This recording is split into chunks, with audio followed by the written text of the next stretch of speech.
Morning दोस्तों, सुप्रभातम। मैं पहले तो आपका परिचय करवा दूं। आप में से अधिकांश हैं, कुछ चेहरे मेरे देखे हुए लग रहे हैं, तो छोटा मोटा वो मुझे जानते होंगे। नहीं जानेंगे तो अब थोड़ी देर में जान जाए। मैं सर से परिचय करा दूं। सर हैं पीयूष जी बेड़ा और गवर्नमेंट आवाज आवाज रुको इसका इलाज करते हैं। यहाँ से नहीं होगा आवाज। पहले आपके जो मन में हलचल है, पहले वो शांत होगी। अभी वहां कुछ भी नहीं पहुंचेगा। फिर वो जब आप शांत हो जाओगे तो आपके जो कान हैं उनका केंद्रण मेरे शब्दों की ओर हो जाएगा। फिर आपको सब सुनाई देगा।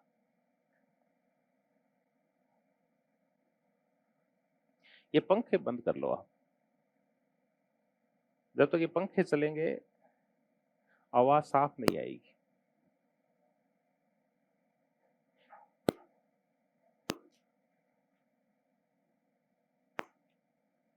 एसी को और कम कर लो, चाहे आप 0 पे कर लो।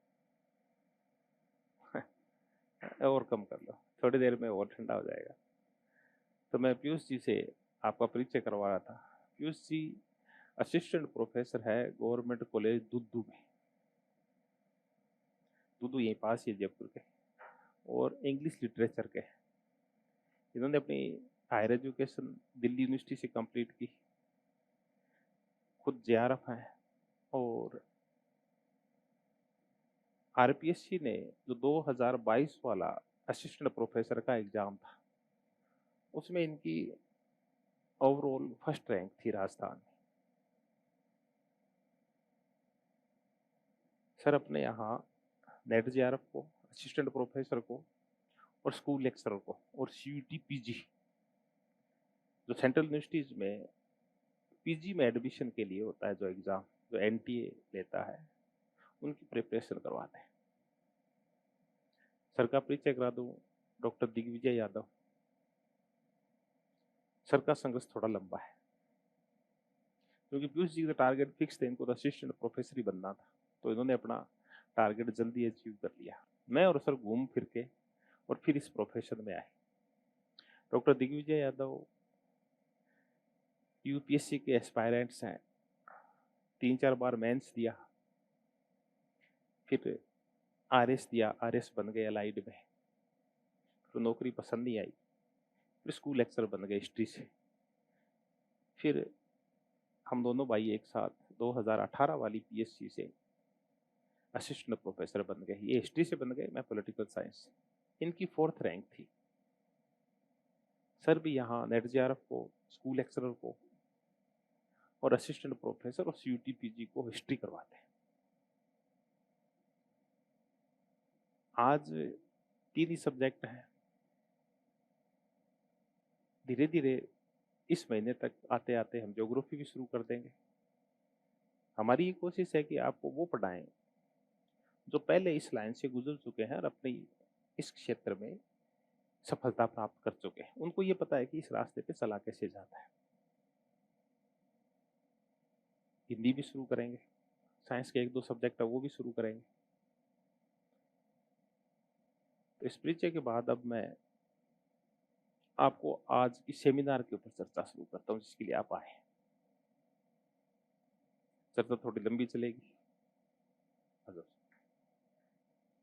आ जाओ, आओ बिराजो। आओ बच्चे, आ जाओ, छोटे बच्चे आए।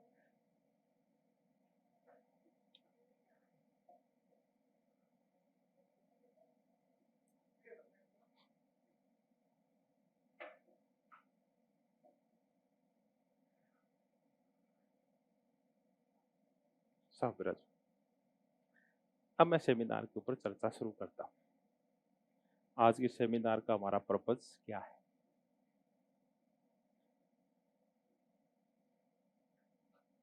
अब जो प्रतियोगिता है वो इतनी टफ हो चुकी है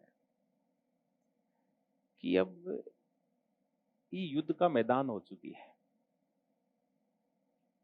और युद्ध के मैदान में अपने को पूरे चक्रव्यूह को भेदने के लिए बहुत सारी चालें चलनी पड़ेगी।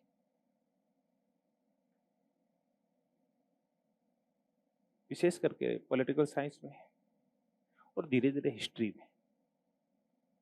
अगर आप चक्रव्यूह को भेदना नहीं जानते हैं तो आप गोल गोल घूमते रहेंगे। न तो पेपर फर्स्ट में टारगेट पूरा होगा 40% वाला, और न ही पेपर सेकंड में। पहले सिर्फ ये संकट पॉलिटिकल साइंस के साथ था। इस सब्जेक्ट में स्टूडेंट्स थे वो 40% क्रॉस नहीं कर पा रहे थे। अब वो संकट बढ़ के और फर्स्ट पेपर में भी आ गए हैं। इस बार अब तक का मेरे पास जो डाटा है उस डाटा ये बोलता है कि पॉलिटिकल साइंस के अकेले की चर्चा करें, क्योंकि हिस्ट्री तो अलग सेगमेंट में था। तो जो द्वितीय चरण का जो पेपर हुआ था, सेकंड चरण वाला, जिसमें पॉलिटिकल साइंस था, उर्दू था, ज्योग्राफी था, शायद एक आधा सब्जेक्ट और था उस दिन, तो उर्दू का रिजल्ट तो 0 आएगा, किसी का भी सिलेक्शन नहीं होगा। और वो सारे के सारे कौन से पेपर में फेल होंगे? फर्स्ट पेपर में। ज्योग्राफी के हालात ये है कि सीटें तो उनकी भर जाएगी, इतना ही होगा उनका, मेरिट वेट का कोई संकट नहीं है। ज्योग्राफी में उसका सिलेक्शन हो जाएगा जिसमें ज्योग्राफी में भले कितने ही नंबर है, जो फर्स्ट पेपर को क्रॉस कर लेगा उसका ज्योग्राफी में भी हो जाएगा। पॉलिटिकल साइंस में 70-30 का रेशियो है। 70-30 का तात्पर्य ये है कि दोनों ही जगह संकट है, सब्जेक्ट में भी है और पेपर फर्स्ट में भी संकट है। वहां 40% क्राइटेरिया क्रॉस नहीं हो रहा, 70% का तो पेपर फर्स्ट में नहीं हो रहा और 30% का पेपर सेकंड में नहीं हो रहा। दोनों जगह मार पड़ी इस बार। और एक चीज और फाइनल होगी, जैसे ग्रेड सेकंड का पेपर हुआ एसएसटी का, कि न तो पैटर्न बदलेगा, न क्वेश्चन की नेचर बदलेगी, और न ही पेपर सेटर बदलेगा, और न ही आरपीएससी अपना ट्रेंड चेंज करेगी। तो आरपीएससी बदलने से रही, पेपर का पैटर्न और क्वेश्चन की नेचर बदलने से रही, तो अब बदलना किसको है? अब खुद को है। खुद को उसके अकॉर्डिंग ढालना पड़ेगा जिस प्रकार से आरपीएससी अपन से चाह रही है।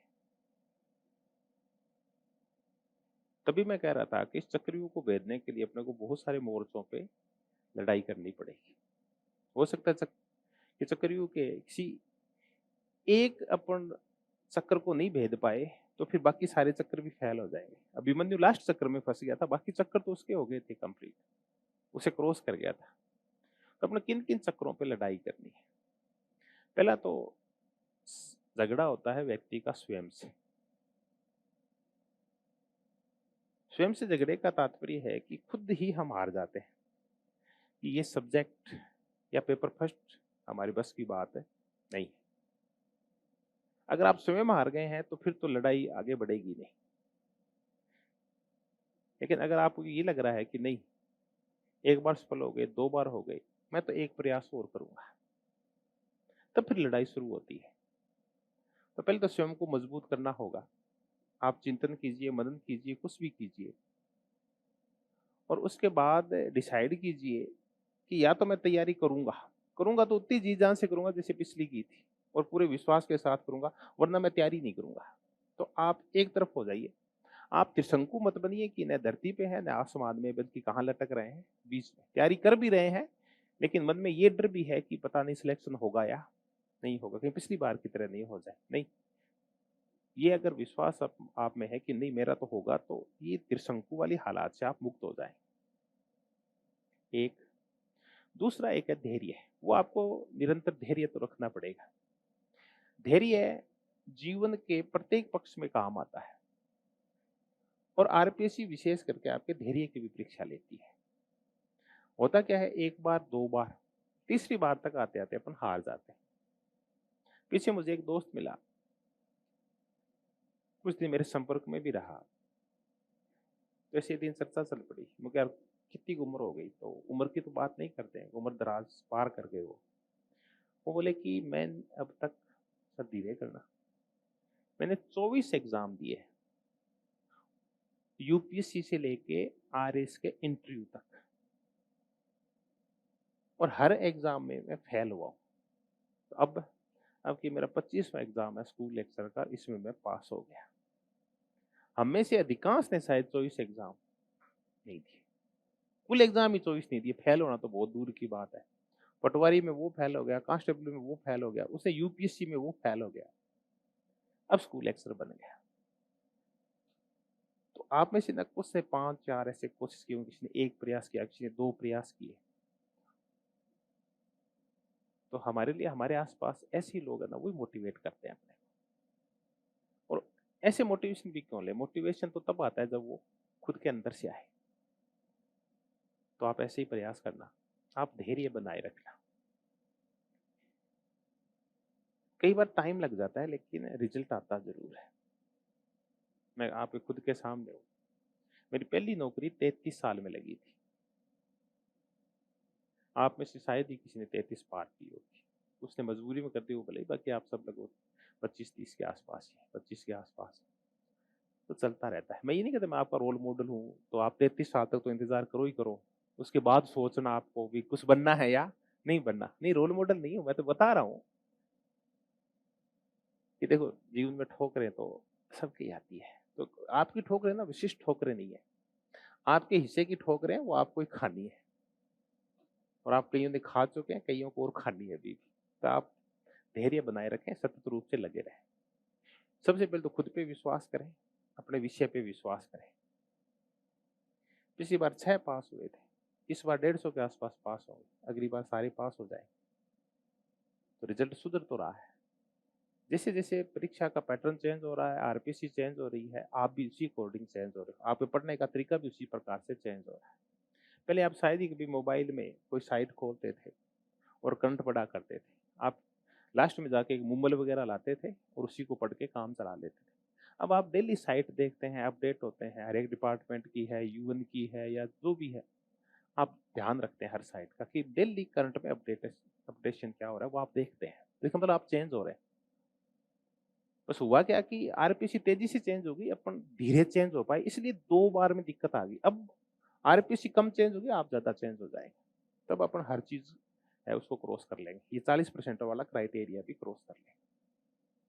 तो पहला मोर्चा मैंने कहा, आपको स्वयं के स्तर के ऊपर लड़ना है और खुद के ऊपर विश्वास करना है और धैर्य बनाए रखना है।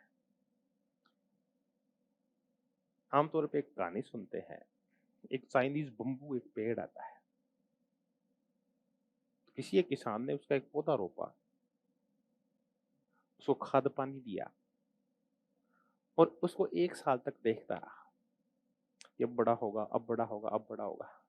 कोई कोंपल नहीं फूटी, वो था वैसा का वैसा ही था, न वो जला न वो हरा हुआ। 2 साल निकले, 3 साल निकले, किसान ने खाद पानी देना नहीं छोड़ा। और छठे साल ये हुआ कि बंबू लगभग 2-1 महीने में 90 फुट का हो गया। तो क्या वो 60 दिन थे क्या जिसमें बंबू 90 फुट का हुआ? नहीं, उसमें पीछे 5 साल के खाद पानी भी थे। तो इस खाद पानी का तात्पर्य है कि आप अब जो कर रहे हैं, तो आपके 2 रिजल्ट आए, 1 रिजल्ट आया, आप असफल हो गए, तो वो आप खाद पानी दे रहे हो, आपकी तैयारी पहले से मजबूत हो रही है। हम ये सोच रहे हैं कि नहीं नहीं अब ये पौधा हरा नहीं होगा, इसको उखाड़ के फेंक देते हैं। नहीं, आप उसको निरंतर खाद पानी दोगे तो एक दिन रिजल्ट सकारात्मक आएगा। धैर्य के साथ साथ एक कमी, आप में से बहुत कम है जो जैन जी है, जो 97 के बाद जन्मे। आप अधिकांश है 97 के पहले जन्मे हो, लेकिन आप कुछ कुछ जैन जी जैसे ही है, कुछ कुछ।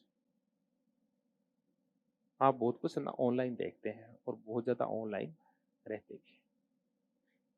बस आप इस प्रवृत्ति को बस सुधारना है, बदलना नहीं है। आप ऑनलाइन रह जाए, लेकिन अब आपको सोशल मीडिया की जो साइट्स हैं उनसे दूर रह के और आपको एआई के ऊपर जाना है।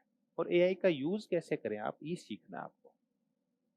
आप क्लोड का या चैट जीपीटी का या जेमिनाई का जो भी आप यूज करते हैं, आप उनका यूज ज्यादा करते हैं।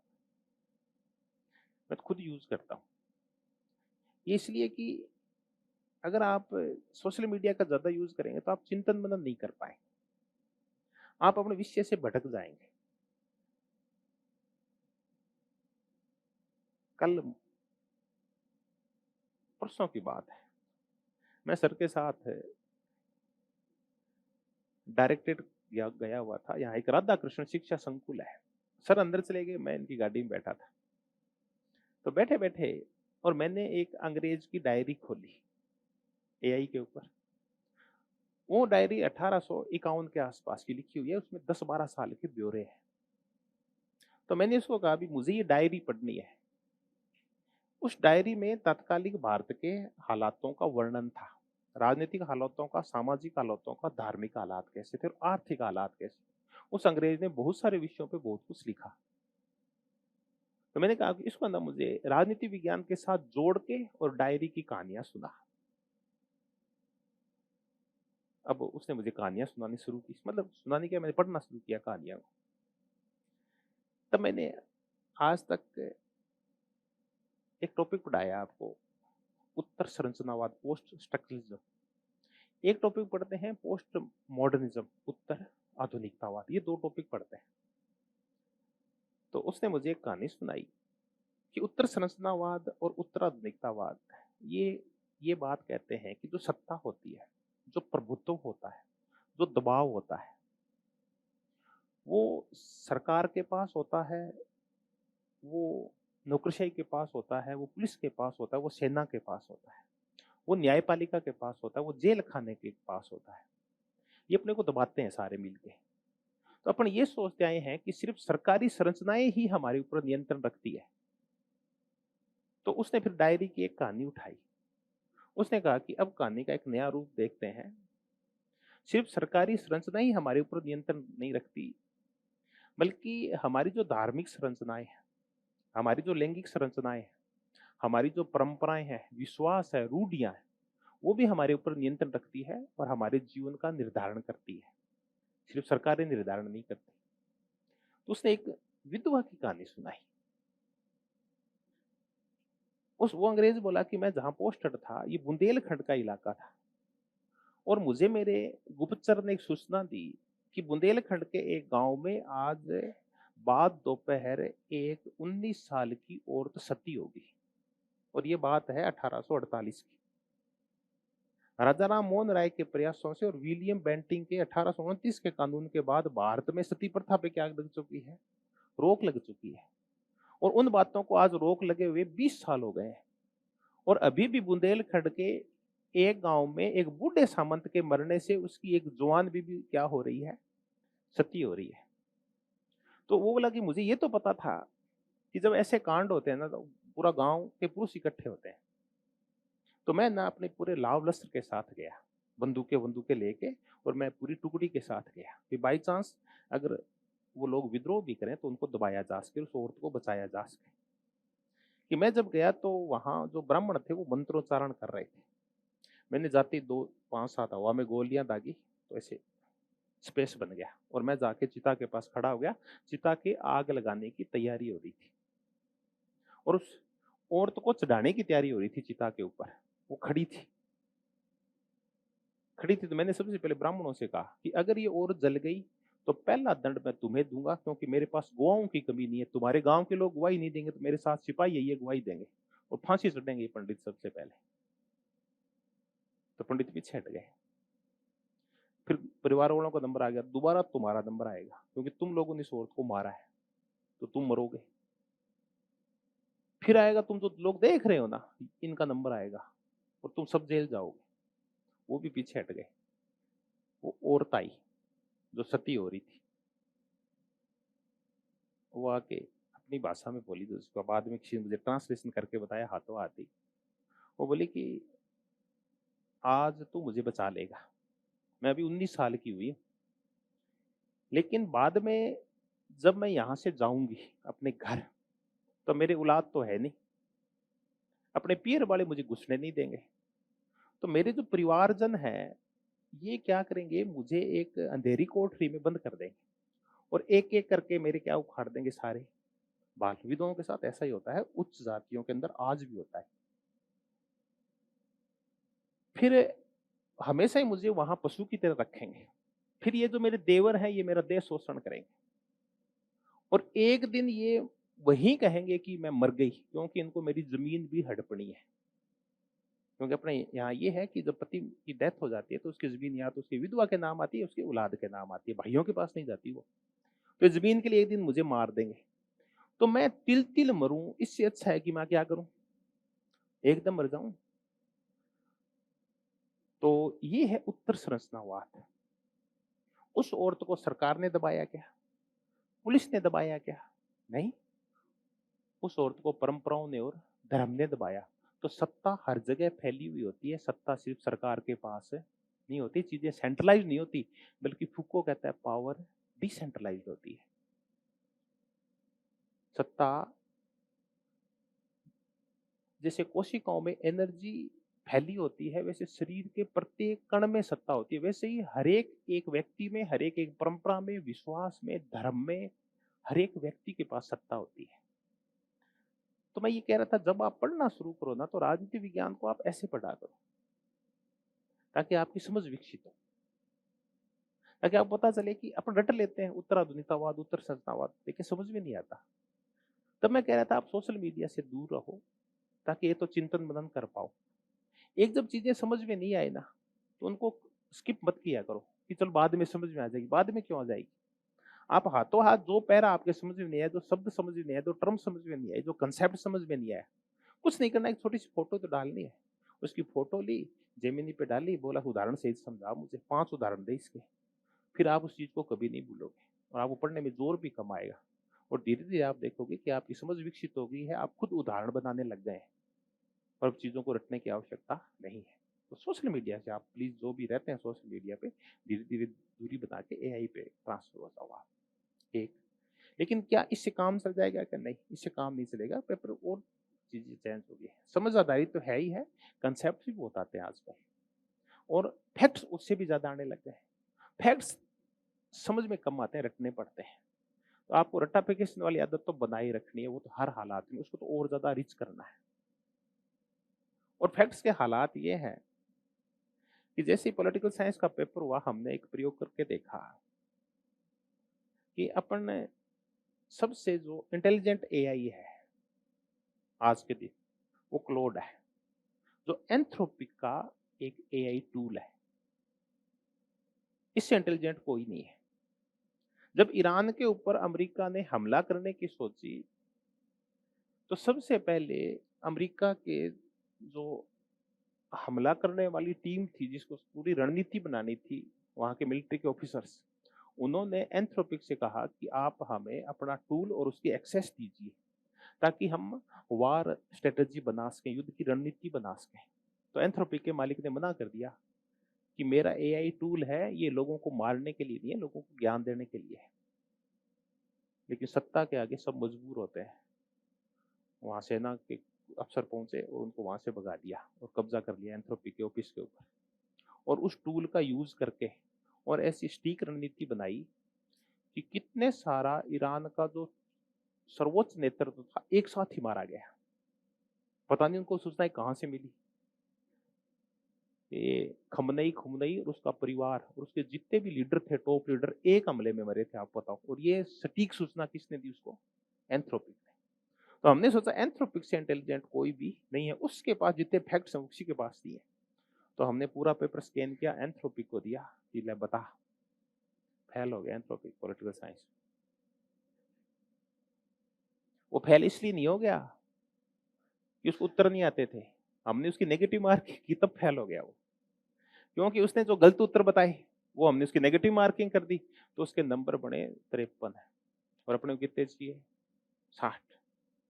इसका मतलब अब आपके जो 60 क्रॉस कर रहे हैं ये एंथ्रोपिक से आगे हैं। इसका मतलब हम उससे कम है नहीं है हमारे। तो डाटा है ना, थोड़ा से और ज्यादा याद करने पड़ेंगे अपने। और इन डाटा को छांटना कैसे है, किस प्रकार के डेटा आते हैं, ये आपको सतत रूप से आज से प्रयास करने पड़ेंगे, तब चले। तो पहले मैंने कहा झगड़ा खुद से करना है, छोटी छोटी बातें की, धैर्य की, चिंतन बनने की, चीजों को समझने की, ये करना आपको। दूसरी बात परिवार के मोर्चे पे आती है। परिवार के मोर्चे के ऊपर बहनों को ज्यादा लड़ना पड़ता है, भाइयों को तो लड़ना ही पड़ता है, इनको ज्यादा लड़ना पड़ता है। क्योंकि भाइयों को जो लड़ना पड़ता है वो आर्थिक मोर्चे एक पे लड़ना पड़ता है। कि पिताजी क्या करते हैं, शुरू में दोस्त में होते हैं, बेटा तू कोचिंग कर, ये कर, वो कर। अब दो एक बार फेल हो गए तो बाप को हमेशा ये लगता है कि उसका बेटा इस दुनिया का सबसे नालायक औलाद है। किसी भी बाप को सब पे विश्वास होता है, अपनी औलाद पे विश्वास नहीं होता। तो वो ये कहेंगे कि जयपुर इसको पढ़ने के लिए भेजा था, 2 3 साल इसको खर्चा दिया, 2 बार फेल हुआ है, इसका मतलब गलती आरपीसी की नहीं है, गलती किसकी है? इसकी। इसने वहां दारू पी है, लफंगागिरी की है, और ये भटका है गलियों के अंदर, है ना। और इसने गर्ल्स कॉलेज के चक्कर लगाए हैं और कोई काम नहीं किया इसने, वो ये सोचते हैं। फिर वो क्या करते हैं, हाथ वापस खींचने लगते हैं। तो फिर वो लड़के मना लेते हैं कि नहीं मैं गलत नहीं हूँ, हालात ये थे, वो समझा लेता है। लड़कियों को 2 मोर्चे पे लड़ना पड़ता है, क्योंकि इस उम्र तक आते आते आप में से अधिकांश शादीशुदा हो जाती है। तब आपको एक सासू ससुराल वाला मोर्चा भी है, तो वो आपको गिन के मौके देते हैं। एक मौका है बीन नहीं, इस तो बाद में गोबर के हरणा है, भैंसा रही, एक गाया रही, और पोचो रही, एक कपड़ा रहा, कपड़ा धोने वाली मशीन रही, अरे तुम मशीन बनना है घरे आगे। तो उनके ये संकट होता है, उनके ये और प्रेशर रहता है कि एक ही मौका मिला है, उसको क्या करना है, मुझे बुझाना है। तो वो मौके की तरफ कम ध्यान देती है और ससुराल की तरफ कि इस बार फेल होगी तो मुझे क्या बना देंगे, ये पशुवत जीवन जिनको मजबूर कर देंगे और मेरी सारी इच्छाओं को मार देंगे। तो इन पे दबाव थोड़ा सा ज्यादा रहता है, लेकिन फिर भी समझ जाते हैं अगर उनको समझाया जाए। तो परिवार वाला मोर्चा भी है एक लड़ने के लिए। फिर एक मोर्चा और आता है, मैं कई मोर्चे बताऊंगा, युद्ध करना है अपने को, और आप सब इन स्थितियों से गुजरते हैं। जो तीसरा मोर्चा आता है वो आता है अपने रिश्तेदारों और पड़ोसियों का और गांव वालों का मोर्चा। आप में से वो आते हैं, उन सबको पता है रिजल्ट आया है, आपका नहीं हुआ, फिर भी पूछेंगे अरे तेरे क्यों हुई हो, तेरे सिलेक्शन हो गया अब घर है। वो जानबूझ के आपको क्या करते हैं, टेंस करते हैं, वो आपके मजे लेते हैं। तो कोई आदमी जो एसफल हो गया उसको आनंद तब आता है जब सामने वाला भी क्या होता है, एसफल, और उसके मजे ले पाए। आप जो कॉलेज में थे तो मुझे नहीं पता आपकी रैगिंग हुई या नहीं हुई। कॉलेज में जिस बच्चे की रैगिंग जितनी ज्यादा होती थी, आगे चल के वो बच्चा रैगिंग लेने में उतना ही क्या होता था, एक्सपर्ट होता था, और भयंकर रैगिंग लेता था जूनियर की वो। तो ऐसे ही वो हमारे जो रिश्तेदार हैं, पड़ोसी हैं, वो करते हैं। मैंने भी इन हालातों का सामना किया। हमारा एक ताऊ जी आया घरे, मैं कूलर भराऊ, कूलर भराओ ज्यादा, मुझे पता था ये क्या कहेंगे, मैं पहले से तैयार था मानसिक रूप से। मेरे तो ज्यादा बाल भी दौड़ा हो गया, आपको तो अधिकांश के बाल काले तो हैं, मैं तब भी बेरोजगारी था। मैंने कहा लिखिया, मैं को हाँ ताऊ, कर तू के कर है, मैं बताऊं कि कोनी गर्मी है कूलर भरू, मको कहने नहीं, वो ये नहीं पूछ रहा कि तू क्या करेगा और क्या कर रहा है, मैं बता रहा हूँ ना कूलर भरूंगा, और करूंगा क्या, थोड़ी देर में कूलर भर जाएगा तो इसको बंद करूंगा और सोऊंगा। अरे वो मैं नहीं करा, मुझे पता आप क्या कह रहे हैं, मैंने आपको बता दिया मैं इतना ही काम करूंगा। और वो पूछना चाह रहे थे, टेंस करना चाह रहे थे, इस उम्र में भी तू नकारा है, तू बेकार है और तू बेरोजगार है, तो उनकी तरफ ज्यादा ध्यान नहीं देना, आप अपने कूलर में पानी भरो और मस्त रहो, है ना, ज्यादा टेंशन नहीं लेनी। इस मोर्चे पे लड़ना कोई बहुत ज्यादा मुश्किल है नहीं है।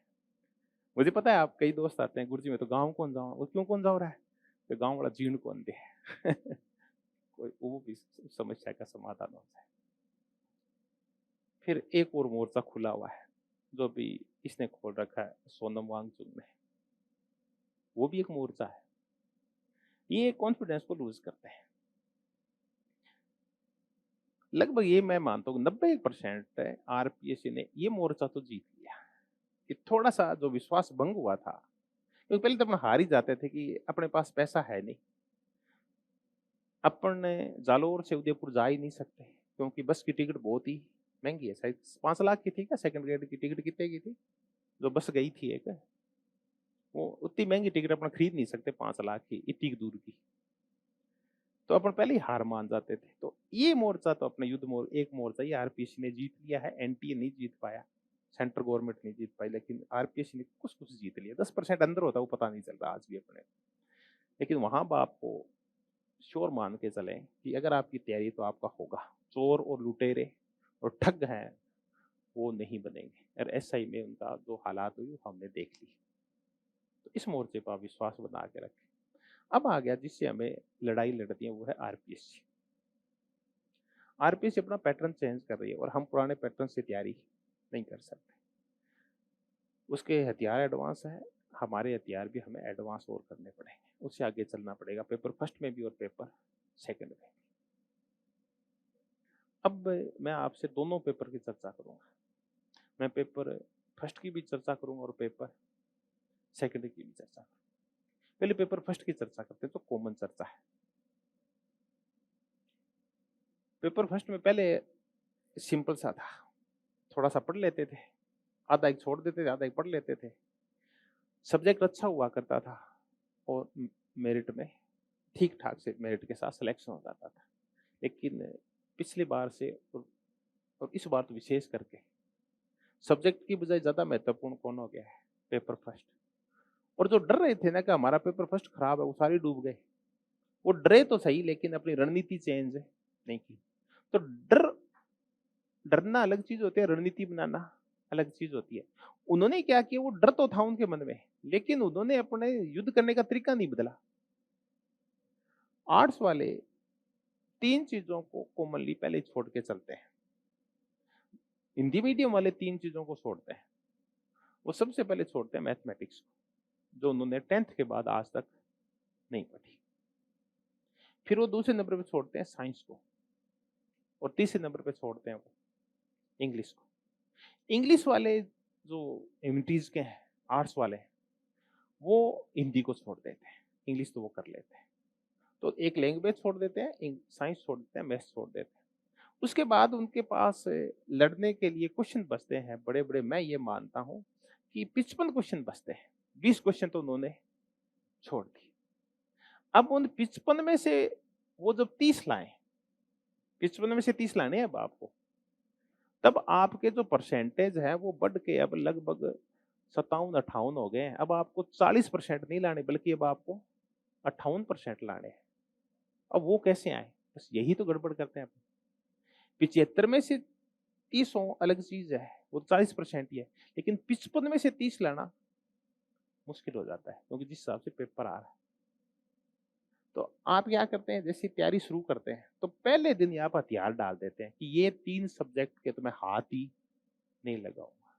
ये तो कोई ब्रह्मा जी भी आके मुझे कहे ना कि बेटा तू एक बार पढ़ने से याद हो जाएगा तेरे, फिर भी मैं नहीं पढ़ूंगा, क्योंकि इसने मुझे मेरी दिन की और रातों की नींद आराम की थी जब मैं 10th में था। इस मैथ्स ने मुझे बहुत परेशान किया था, इसकी वजह से मुझे डंडे पड़े थे। अब मैं इस मैथ को ऐसा इग्नोर करूंगा कि मैथ ताज जिंदगी रोता रहेगा, और मैं इसकी तरफ ध्यान है नहीं तो मैं बदला लूंगा। तो आप मैथ से बदला लेते हैं, और बदला आप उससे नहीं लेते, वो आपसे लेता है। तो आप क्या करें, आप हमेशा शुरुआत उन सब्जेक्ट से करें जहां आपके हालात पहले से क्या है, टाइट है, ताकि आप में कॉन्फिडेंस आए। वरना होगा क्या कि आपने इतिहास से शुरुआत कर दी, आपने पॉलिटिकल साइंस से शुरुआत कर दी, या आपने हिंदी अगर आपको ग्रामर से शुरुआत कर दी, तो आपके मन में तो मैथ चलता रहेगा, पीछा नहीं छोड़ेगा, लेकिन आप करोगे नहीं। तो आपके मन में डर और दुख दुख है ना, वो लगातार एग्जाम तक बनी रहेगी। तो उसका निदान ही कर दो ना, कितने दिन भागोगे आप उससे? और भागोगे तो आपके और ज्यादा पीछे भागेगा। आप उसका सामना करो, आप उसका सामना करना ही पड़ेगा। तो आप शुरुआत ये ना मैथ से कीजिए, आप शुरुआत साइंस से कीजिए, आप शुरुआत इंग्लिश से कीजिए। अगर इनमें आपने थोड़ा थोड़ा ही कर लिया, 40-50% तक ही आपने कोर्स कर लिया, तो आपके पास होने के चांस पहले से ज्यादा हो जाएंगे। आज आप में से अधिकांश के पेपर फर्स्ट में लगभग 25 से लेके और 28-29 तक क्वेश्चन सही हो रहे हैं। डूब रहे हैं वो मैथ्स की वजह से, रीजनिंग और साइंस और इंग्लिश की वजह से डूब रहे हैं। वहां अगर 4-5 क्वेश्चन और सही हो जाते तो संभव था, अगर आप प्रयास करते तो आप सारे आज पेपर फर्स्ट में पास होते हैं। तो इस आज टाइम है, तो एग्जाम की अभी कोई संभावना है नहीं, अभी तो वैकेंसी आएगी फिर एग्जाम होगा। तो आज अपन कर क्या रहे हैं? तो इस फ्री टाइम में आप क्या करें, जब आप पे बिल्कुल भी प्रेशर नहीं है, अब आप मैथ्स वाला प्रेशर मेंटेन कर सकते हैं, साइंस वाला प्रेशर मेंटेन कर सकते हैं, ये सब्जेक्ट जरूर पढ़ें। अब आप क्या करें, एक गलती कभी नहीं करें। हालांकि हिस्ट्री में, पॉलिटिकल साइंस में विशेषज्ञों की आवश्यकता है, क्योंकि पेपर जिस हिसाब के आ रहे हैं, लेकिन मैथ्स की शुरुआत करें ना तो कभी भी आप उस व्यक्ति से नहीं पढ़ें जो नेट जेआरएफ है, एमएससी है और जो कॉलेज में पढ़ाता है। क्योंकि वो ये मान के चलते हैं कि आपको वर्ग और आयत और घनमूल ये तो आते होंगे। तो वो क्या करते हैं? शुरू करते हैं। उनको ये नहीं पता कि आप 2 दूनी 4 भूल चुके हैं। आपको मैथ्स वही करवाएगा जो 9th और 10th के बच्चों को करवाता है। ताकि आपकी चीज़ें कहाँ से शुरू हो? बेसिक से शुरू हो, फिर एडवांस तक जाए। अगर आपने किसी हाई-फाई टीचर नाम बड़ा है, हाई-फाई टीचर है, तो वो सीधा ही घनमूल से शुरू करेंगे तो हम तो घनमूल ही भूल गए हैं। तो अब शुरू कैसे करेंगे वहाँ से? तो आप है ना शुरुआत कीजिए, सिंपल से किसी टीचर से कर दीजिए और मैथ की स्वाध्याय कीजिए। आप खुद 8th, 6th, 7th, 8th, 9th, 10th की किताबें लाइए और मैथ्स इतना रुचिकर सब्जेक्ट है, दर्शन है पूरा। दर्शन में तो फिर भी ध्यान नहीं लगता, कई बार संकट आ जाता है। ये फिलोसॉफी में आत्मा, परमात्मा, शरीर, भौतिक जगत, जड़ जगत इसके बारे में जब सोचते हैं, तो एक बार कन्फ्यूज़ से हो जाते हैं, तो वहाँ भटकते रहते हैं, आत्मा है क्या? ईश्वर है क्या? वापस फिर शरीर के ऊपर आ जाते हैं, खाना-पीना भी ये भी करना है। लेकिन जब मैथ शुरू हो जाता है तो न तो प्यास लगती है, न भूख लगती है, न टाइम का पता चलता है। तो ध्यान केंद्रण जो सब्जेक्ट करता है ना, वो कौन-सा करता है?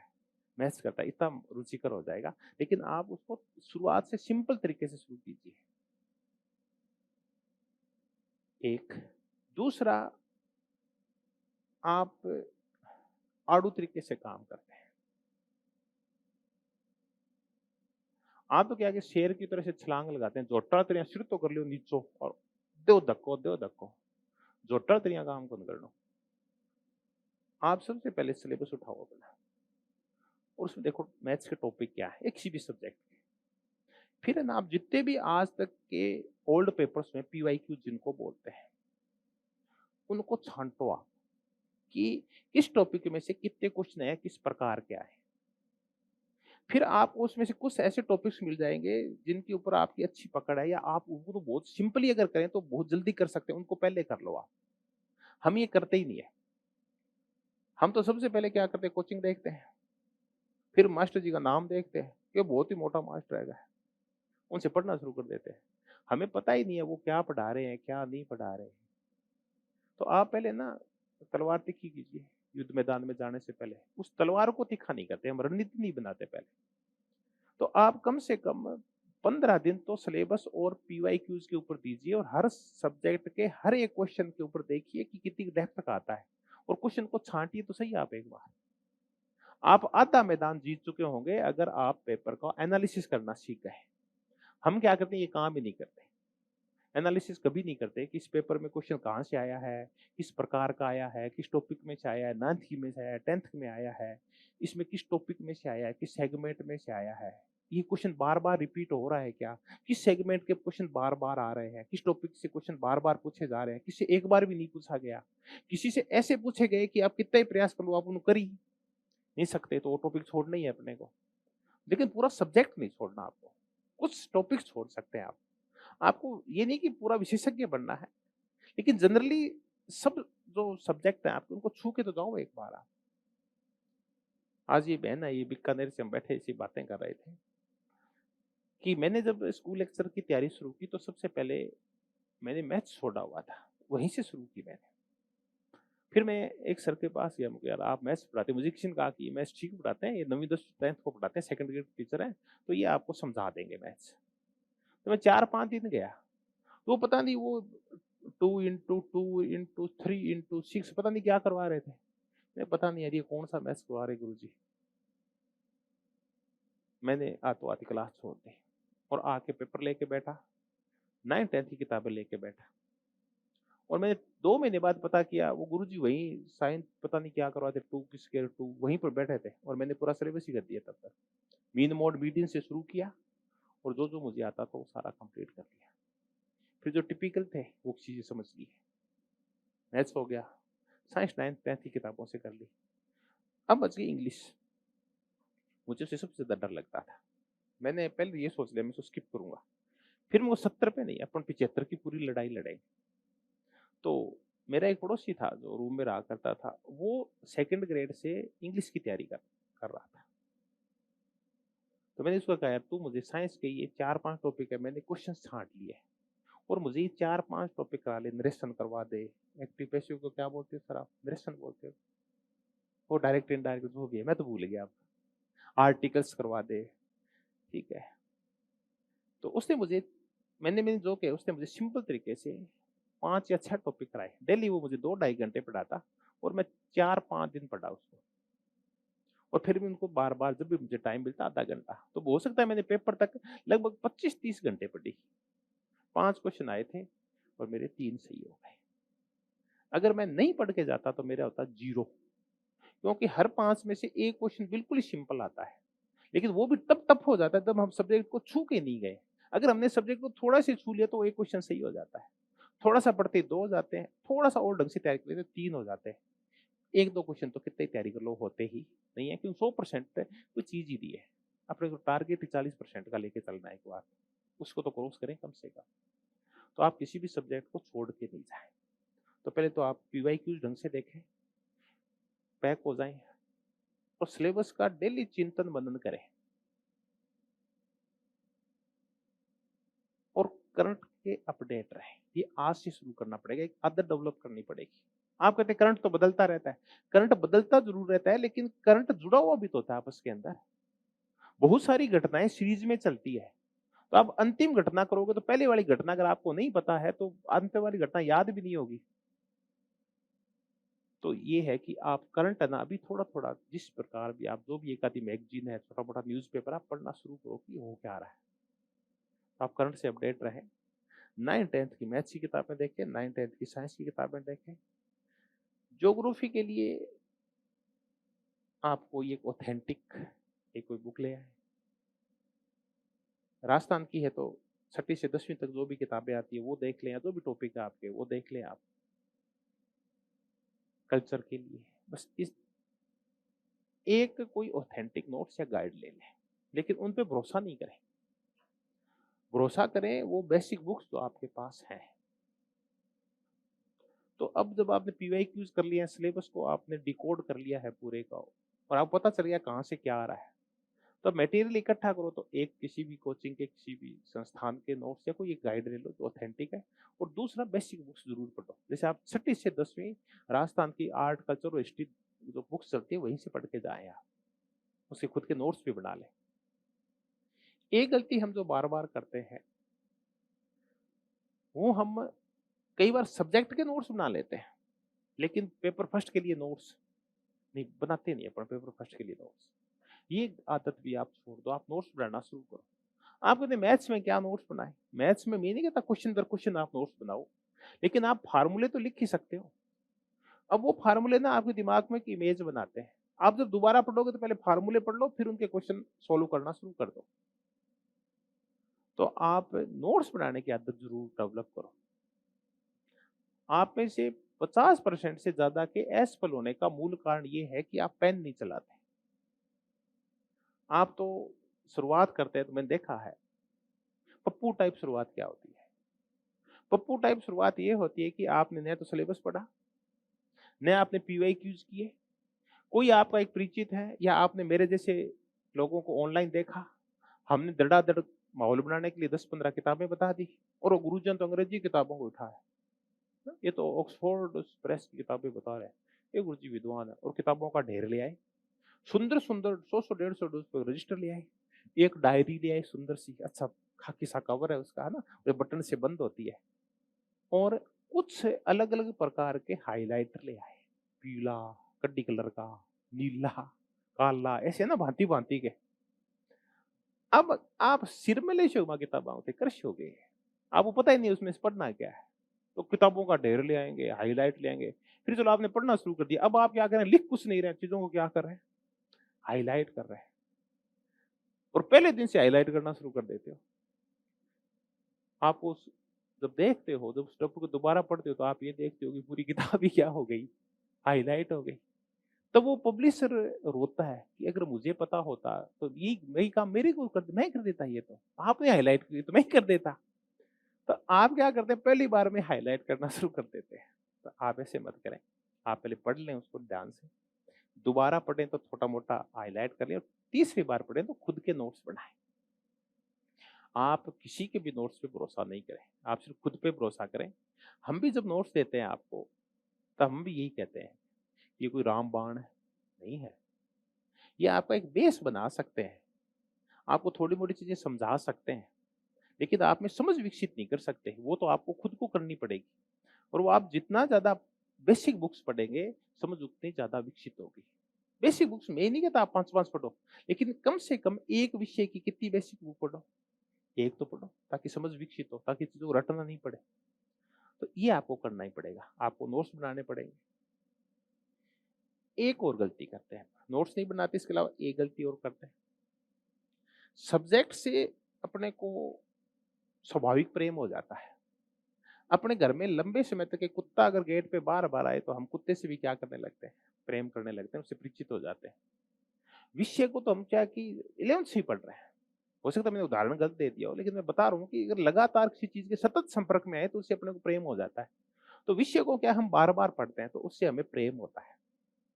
हमें जैसे उठती हमारी इच्छा होती है कि सबसे पहले क्या खोलें, अपना सब्जेक्ट, और हम रात को सोच के जाते हैं कि मुझे मैथ्स की किताब में दिखाई नहीं देना चाहिए, गड़बड़ हो जाएगी, उसको छुपा के रखते हैं नीचे नीचे, वो दिखाई नहीं देनी चाहिए।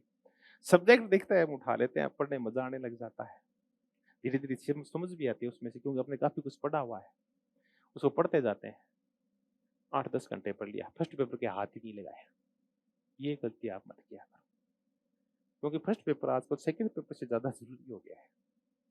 तो मैं ये नहीं कहता कि जब आप 10 घंटे पढ़ते हैं, तो आप 6 घंटे तो पढ़ो आपका सब्जेक्ट, लेकिन 4 घंटे किसको दो, फर्स्ट पेपर को, वो भी रेगुलर दो, रेगुलर दो उसको। जब तक आप उसको टाइम नहीं दोगे, वो आपसे प्रेम नहीं करेगा और आपको उससे प्रेम नहीं होगा। ये आप जरूर ध्यान रखें।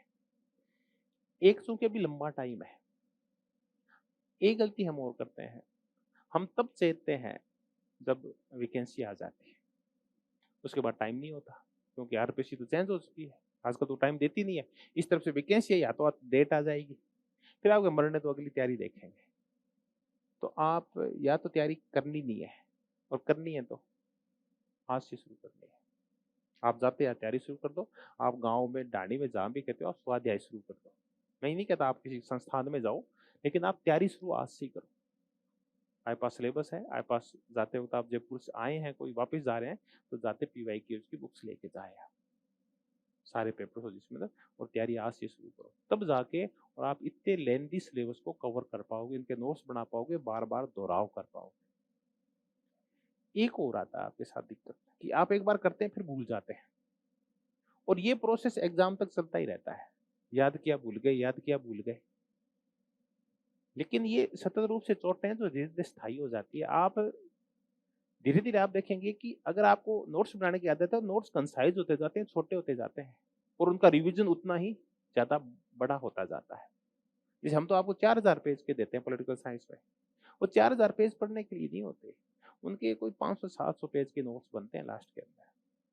उनको आप कितनी बार दोहरा लो, चाहे 2 दिन में दोहरा लेते हैं आप 500-600 पेज, ऐसी छवि बन जाती है आपके मस्तिष्क में। तो आप कहते हैं ना भूलने वाली बीमारी है, या आप पेपर वाले दिन सिली मिस्टेक्स हो गई, या पेपर वाले दिन क्या हुआ कि आप थे वो आते हुए क्वेश्चन गलत कर आए, या एकदम से याद नहीं आया, उसी वजह से होता है कि आप चीजों का निरंतर दोहराव नहीं कर पाए।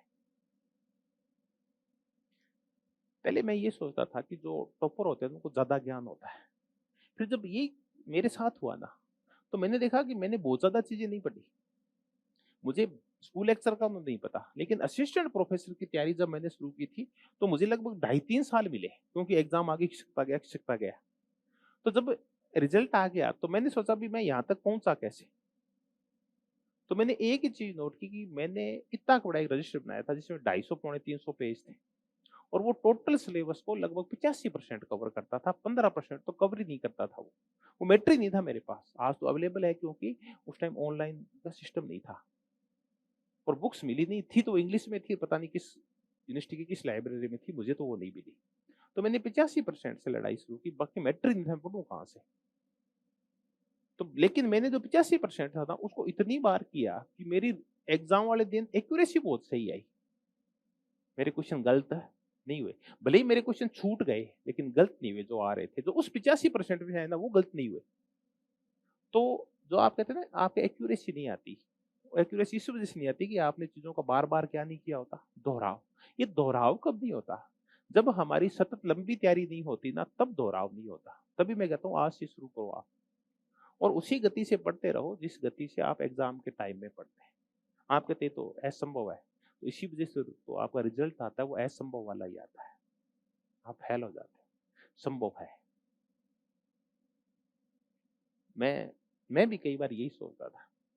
आपकी क्योंकि मैं जब कॉलेज लेक्चर की तैयारी किया करता था, तब तो मेरी पत्नी ने कहना शुरू कर दिया था, "हाँ, शर्म को नहीं आवेगी, वो छोड़ो थारो मोटोड़ो दीपूड़ो, वो थारा बराबर को हो रही है, वो पढ़ सीख थे पढ़ छो।"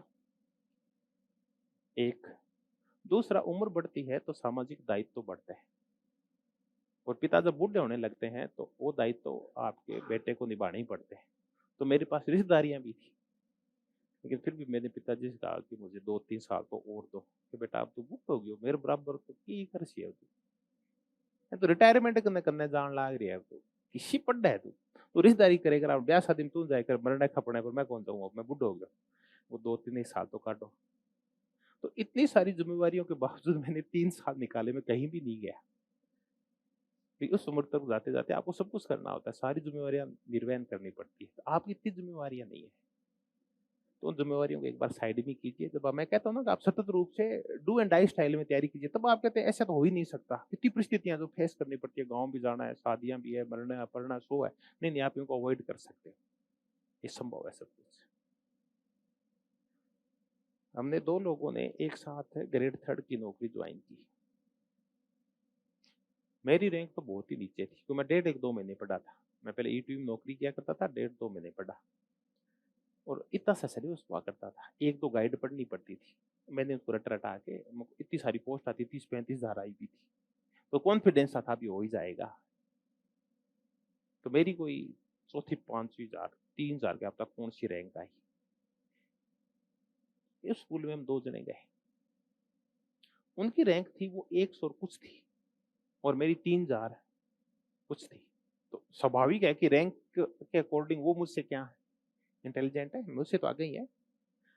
3,000 कोई अच्छी रैंक नहीं होती, लेकिन 100, सवा 100, 150, 200 तक तो अच्छी रैंक होती है, तो पोस्ट 30,000 हो, तो 200 बहुत ही अच्छी रैंक होती है, वो 100, 150 के पास-पास थी गई। फिर एग्ज़ाम की बारी आई अगले की। अगले की आई तो मेरे को गुरु जी आपा तैयारी शुरू करा। हम दोनों की परिस्थितियाँ एक जैसी, लेकिन उनकी परिस्थितियाँ मेरे से ज़्यादा अच्छी। उनके पास ज़मीन मेरे से ज़्यादा,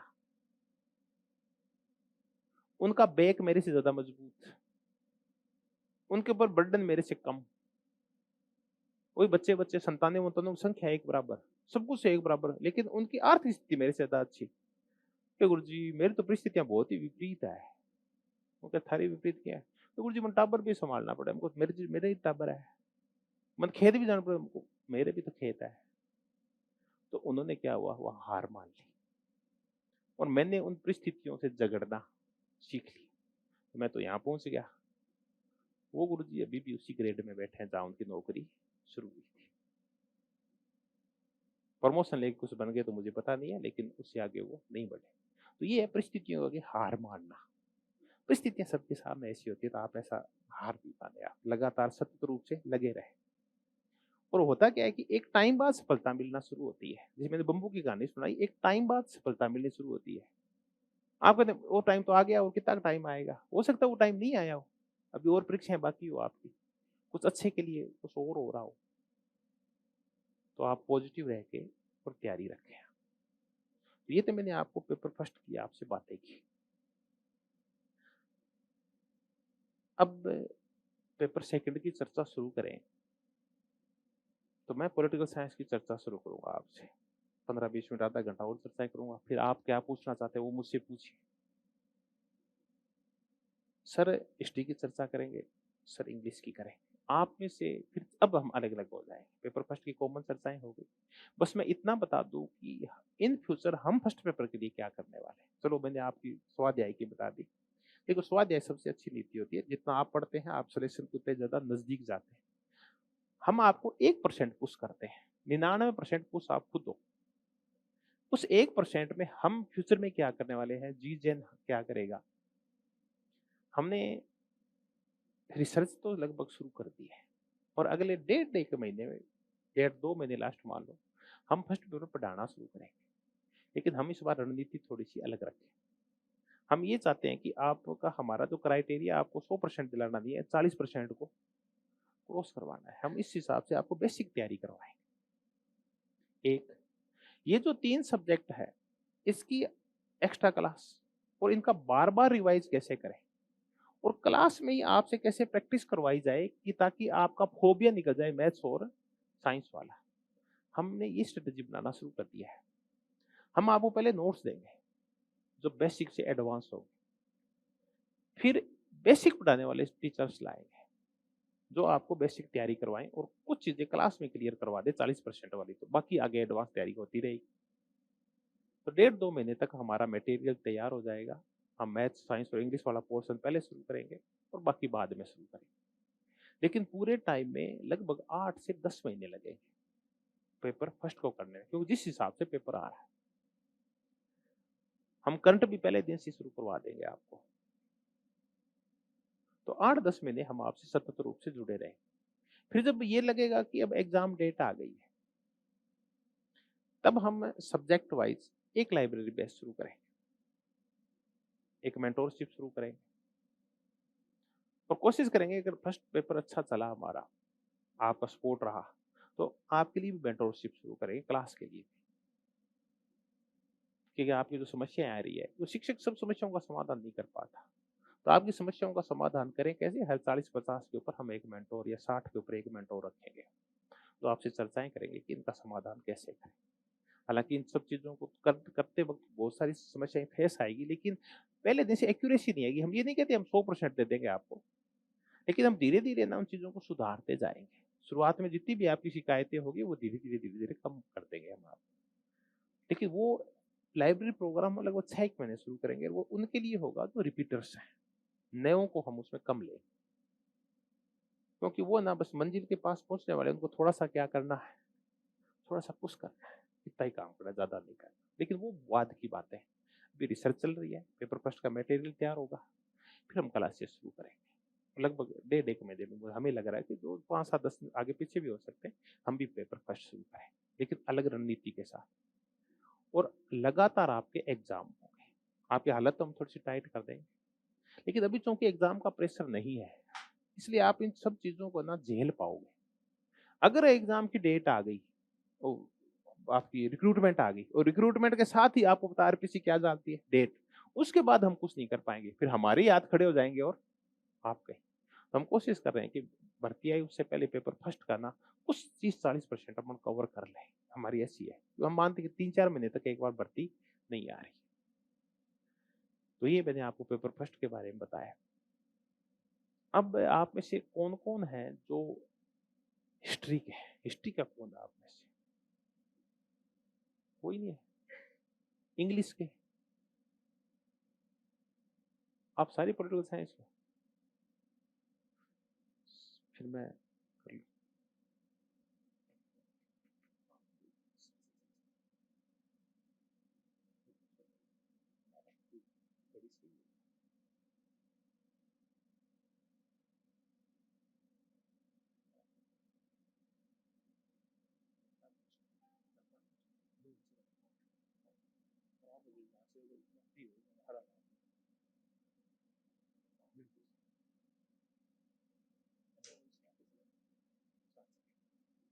हर हालात में 2 बजे चलेंगे। अब घर है तो घर चल पड़े। हेलो।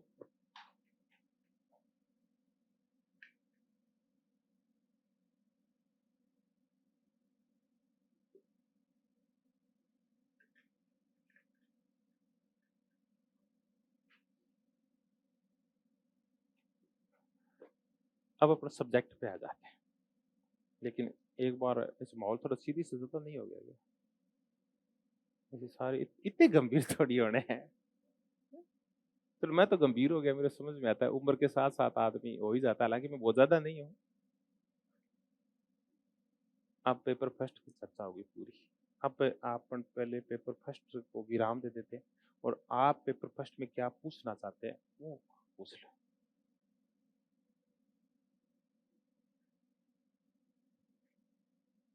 स्पेशल टीचर वाली हमारे बस की बात नहीं, उसके लिए स्पेशली सिलेबस है, स्पेशल टीचर्स है।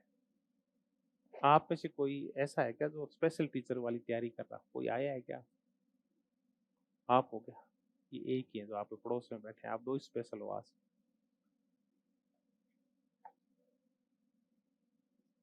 ये आपके पास बैठे ना, आप ही हो क्या? अच्छा, कोचिंग करवाते हो क्या स्पेशल की?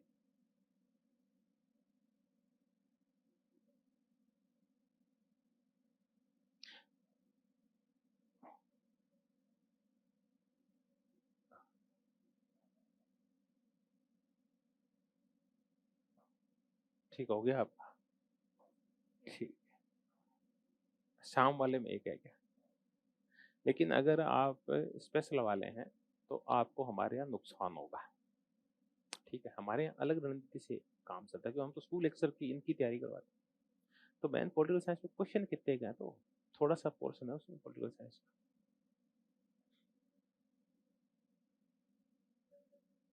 मैं ये नहीं कह रहा कि आपका जो स्पेशल, आप साथ में स्पेशल का कह रहे हो, आपकी बातें बात अच्छा हो जाएगा क्या? हाँ, बात तो किया गया फिर, ठीक है चलो। तो आप है ना स्पेशल वाले हैं तो हमारे वाले प्रोग्राम मत लेना फिर आप, क्योंकि यहाँ बहुत ही लेंथी है सब्जेक्ट। आपके पेपर सिंपल आएगा, यहाँ लेंथी आता है पेपर। अब और सब्जेक्ट पे आ जाए। अब सब्जेक्ट पे क्या है आप बताओ।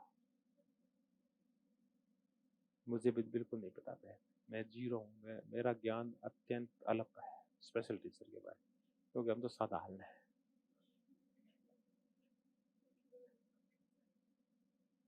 अच्छे अच्छा, वो फिर हम तो करवाएंगे, तब तक आपका पेपर ही हो चुका होगा। हम जब तक पुल बनाएंगे तब तक पानी समुद्र में पहुंच चुका होगा। तो 8 अगस्त तक तो हम है। नहीं नहीं, आपको फायदा नहीं होगा। अपने इस मुद्दे पर चर्चा ही नहीं करेंगे, आप और चर्चा शुरू करें। अब आ जाओ सब्जेक्ट के ऊपर। अब सब्जेक्ट पे मैं बहुत ही चर्चाएं कर चुका हूँ आपसे। ठीक है, फिर और कर लेते हैं। सब्जेक्ट में नया तो कुछ नहीं है, दो चीजें नई है। एक तो करंट नया है, कि हमें ये तो आइडिया था कि करंट पूछा जाएगा, लेकिन ये आइडिया नहीं था कि इतना ज्यादा पूछा जाएगा। तो सबसे पहले हमें जिस मोर्चे के ऊपर आज से संघर्ष शुरू करना होगा, करंट वाला मोर्चा। और वो पहले आपको करना है, हम धीरे धीरे कर ही रहे हैं। करंट वाले मोर्चे पे ये करना है कि आप सिलेबस देखो, और इस बार जो जो क्वेश्चंस आए हैं ना करंट के, वो आए कहाँ से? पीआईबी से आए हैं या खुद ऑर्गेनाइजेशन की साइड से उठाए गए हैं। तो आप डेली है ना वो साइट्स पढ़ना शुरू करो, थोड़ा थोड़ा थोड़ा थोड़ा एक आदत विकसित कर लो कि इन फ्यूचर जब एग्जाम होगा तो मैं करंट कहाँ से पढ़ूंगा और किस प्रकार तैयार करूंगा। हमने भी इस बार एजेंडा 360 निकाला था, लेकिन एजेंडा तो इस बार फेल हो गया, क्योंकि क्वेश्चन अलग प्रकार से आ गए। हालांकि एजेंडा ने बहुत ज्यादा नहीं, 30% कवर किया, 35% कवर किया होगा, लेकिन लगभग 70-80% कवर हम नहीं कर पाए। तो आपको सबसे पहले करंट वाला मोर्चा है, जो रिपीटर्स है ना वो करंट वाले मोर्चे की ज्यादा तैयारी करें, क्योंकि वहां मात खाई है। विशेष करके जो आईआर वाला पोर्शन है ना, जहाँ ऑर्गेनाइजेशन थे और फॉरेन रिलेशंस थे, वहां मात खाई सबसे ज्यादा। तो जिनके 60 नहीं आए ना इस बार, वो वही मात खा गए, हम भी खा गए, आपको तो खानी थी है। क्यों इतना नहीं पता था, इतना पता डीप करंट देंगे, ऐसा वाहियात करंट देंगे कहीं। तो एक उस मोर्चे पे कैसे लड़ता है, अगर ऐसा ही पेपर आए तो क्या करना है। हम तो रणनीति बनाए रहे हैं उसके लिए। हमने तो एक स्पेशल आदमी, एक स्पेशल दोस्त जो इसका एक्सपर्ट होगा, उसके लिए हमने काम थोड़ा थोड़ा शुरू कर दिया है, लेकिन चूंकि अभी उतना प्रेशर है नहीं। एक तो ये, दूसरा एक और नई चीज देखी है कि अब है ना लाइनें उठा रहे हैं वैसी की वैसी। अभी तक क्या करते थे, जैसे नोट्स बनाते थे, तो नोट्स में क्या करते थे, वो लाइन सिंपल शब्दों में लिख देते थे, कई बार उसको तोड़ मरोड़ देते थे, अपन कोटेशन तो सेम टू सेम लिख देते हैं हमेशा ही। जो कोटेशन होती है वो तो वैसी आती है, कोई थिंकर ने क्या कहा है वो तो इन्वर्टेड कोमा में बंद किया और वैसा का वैसा टेक दिया। लेकिन अब उन्होंने एक और रणनीति अपना ली। वो जब कोई टॉपिक वो कुछ कहीं से भी क्वेश्चन देंगे ना, तो वो वहां से क्या करेंगे, पुस्तक से वैसी की वैसी लाइन उठाएंगे, उसमें वो डिट्टो लाइन देते हैं। अब वो संदर्भ से संबंधित है या संदर्भहीन है, पेपर बनाने वाले को उससे कोई मतलब नहीं है। वो तो कोई एक टॉपिक खोलेगा नारीवाद, और उसने नारीवाद को दो जगह से देखा, दो किताबों से, तो एक किताब से दो लाइन उठा ली और दूसरे से दो लाइन। अब वो चारों आपस में मिलती है नहीं मिलती उसको मतलब नहीं है। उसने तो दोनों पेज की फोटो खींची, आरपीसी को भेज दी कि मैंने फलानी ऑथेंटिक बुक से क्या बनाया है, पेपर बनाया है। अब आपको ये और काम करना पड़ेगा।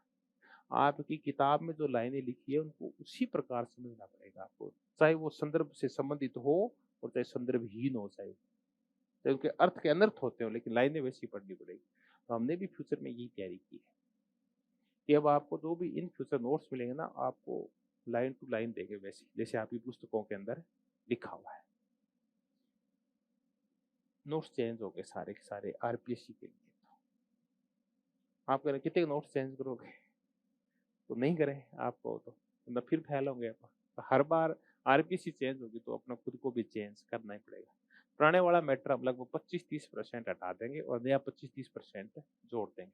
कुछ मैटर हमने देख लिया वो आता ही नहीं है, पहले आया करता था अब नहीं आता, वो हटा देंगे। नया जिस प्रकार का आने लगा है उसको हम जोड़ लेंगे। फिर भी ना 2-3 किताबें ऐसी है जो हर बार कोट हो रही है। शुरुआत में नहीं मिलते, धीरे धीरे क्वेश्चन मिलने लगते हैं। एमजे विनोद से सेकंड ग्रेड तक हमें क्वेश्चन आए हैं। सेकंड ग्रेड में जो पोस्ट मॉडर्निज्म का एक क्वेश्चन आया है सिलेबस से बाहर जाके, एमजे विनोद के उस एक पेज से आ गया सारे का सारा। वो पुस्तक आपको पढ़नी पड़ेगी, एक पुस्तक। एक सुशीला रामास्वामी की 2-3 पुस्तकें, वो आपको पॉलिटिकल थ्योरी की है, वो तो कम है, लेकिन वेस्टर्न पॉलिटिकल थॉट जरूर आती है। कंपैरेटिव का एक उसकी आती है, वो पुस्तक पढ़नी पड़ेगी। एंड्रयू हेड को कम कोट करते हैं लेकिन कभी भी उठा सकते हैं, वो दोनों पुस्तकें आप पढ़ो और अभी से पढ़ना थोड़ा थोड़ा शुरू कर दो आप, और थोड़ा थोड़ा लिखना भी शुरू कर दो। सब्जेक्ट को अब करंट से जोड़ के बहुत ही ज्यादा पढ़ना पड़ेगा आपको, और करंट से तब आप कोरिलेट कर पाओगे जब आप डेली न्यूज़पेपर्स पढ़ते हैं, डेली साइटें वाइटें खंगालते रहते हैं, ऑर्गेनाइजेशन के बारे में देखते थे, कोई यूएन के बारे में, ईयू के बारे में, आसियान के बारे में, कुछ ना कुछ आप डेली देखते रहो थोड़ा बहुत। आप देखेंगे आपका करंट भी अपडेट हो जाएगा। क्योंकि मुझे लग रहा है कि 15% के आसपास वेटेज आ गया करंट का, और अपने इतने की वहां जहां हम पिछड़ते हैं, तो वो भी अपन धीरे धीरे बेटर कर लें। तो सब्जेक्ट को लेके तो ये था। अब आपको सिर्फ नोट्स के भरोसे नहीं रहना, चाहे वो किसी के ही हो, आपको खुद के ही बनाने हैं। जैसे पेपर फर्स्ट में भी यही चर्चा की थी, पेपर सेकंड में भी। और कोई भी आपको सब्जेक्ट अगर पूरा तैयार करना है तो लगभग साल तो लगेगा। आप में से अधिकांश वो चेहरे मुझे दिख रहे हैं, वो उन्होंने पहले पढ़ रखा है, मुझे पता है। अब उस थोड़ी रणनीति में सुधार कर लो, और एक ही काम करो आप तो, कि अब छोड़ो मत चीजों को। आप पुराने वालों के लिए तो एक ही राय है कि वो कुछ नहीं, अपने जिस भी रूम में जहां भी रह रहे हैं गांव डाड़ी में, वहीं पैक रहो और चीजों को लगातार और सतत रूप से पढ़ते रहो। छोटी मोटा करंट के साथ और टच में आ जाओ, उनका सिलेक्शन अगली बार हो जाए। नए हैं उनको बहुत थोड़ा सा काम करना पड़ेगा, उनको पढ़ना भी पड़ेगा, नोट्स भी बनाने हैं, चीजों को समझना भी है। तो वो भी साल भर को मान के चलें कि एक साल में जाके आपकी सारी चीजें तैयार होंगी। तो आप है ना कभी भी ये क्वेश्चन मत पूछा करो कि सर वैकेंसी कब आ रही है, आप तो ये पूछा करो कि कितने साल और नहीं आए। उल्टा पूछा करो, क्योंकि वैकेंसी आ गई ना तो आपकी हालत टाइट हो जाएगी, नए वालों की तो सभी की। पुराने वालों को भी एक बार संभलने में टाइम लगेगा, क्योंकि ये संभलने का मौका ही नहीं देते। सेट का एग्जाम आया, डेट आई, पहले खबर आई और उसके साथ साथ ही क्या आ गई, डेट आ गई 3-4 महीने की। ऐसा इन्होंने काय के अंदर किया, रिनर्स बोर्ड में। चलो वो तो भर्ती अटक गई कोर्ट की वजह से, ये टीचर असिस्टेंट टीचर वाली। ऐसा ये स्कूल लेक्चर में करेंगे, एकदम से भर्ती आएगी। और राजनीति विज्ञान ना वाकई में विस्तृत हो गया है। आप में से कोई ये सोच के अगर आया है कि मैं तो ना एक आधी गाइड पढ़ूंगा और मिस्टर एक्स, मिस्टर वाई और मिस्टर जेड इसके नोट्स पढ़ूंगा, अपना बेड़ा पार हो जाएगा, तो नहीं होगा आपका बेड़ा पार। आपको कम से कम 7-8 किताबें तो पढ़नी पड़ेगी। तो खुद के नोट्स बनाने पड़ेंगे। इस रण आप मानसिकता के साथ आप तैयारी शुरू करो और लगातार 8-10 घंटे चिंतन करना, मनन करना, ये सारी चीजें अपना जारी रखो। सब्जेक्ट के बारे में ना इतना बोलता रहता हूँ कि कई बार मेरे पास ना वो शब्द खत्म हो जाते हैं।